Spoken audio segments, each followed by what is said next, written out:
தேமல் வருவதை எப்படி வீட்டில் இருக்க முறையில் தேமல் தழும்ப போக்கலாம். இது வந்து ஆரம்ப ஸ்டேஜில் இருக்கிறவங்க செய்யலாங்க. 3 ஸ்டேஜ் இருக்குது. ஆரம்ப ஸ்டேஜ், அதுக்கப்புறம் முதிர்வடைந்த ஸ்டேஜ் இருக்குது, நடுநிலை ஸ்டேஜ் இருக்குது. இந்த ஆரம்ப ஸ்டேஜ் உங்கள் ஸ்கின் வந்து பிளாக் கலர்லேருந்து லைட்டாக பிங்கிஷ் கலரில் மாறுது அப்படின்னா நீங்கள் இப்படி இந்த ரெமடியை வந்து செய்யலாம்.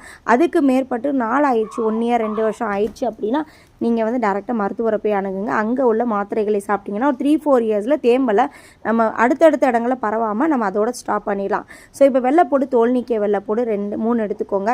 அதுக்கப்புறம் பார்த்தீங்கன்னா உங்களுக்கு வெத்தலை 2 எடுத்துக்கோங்க. இது 2ஐயும் நல்லா அம்மிக்கல்ல வச்சு இப்போ நக்க போகிறோம். இதில் எந்த தண்ணியோ எண்ணெயோ எதுவுமே சேர்க்கக்கூடாது. இந்த வெத்தலையில் இருக்க சாரும் வெள்ளைப்பூடில் இருக்க சாரும் சேர்ந்து மிக்ஸ் ஆகி நம்ம ஒரு தைலம் மாதிரி ஒரு லிக்யூடு மாதிரி எடுத்துக்க போகிறோம். இப்போ நல்லா நச்சுட்டு இப்படி இறுக்க புழிஞ்சிங்கன்னா உங்களுக்கு சாறு இறங்கணும்.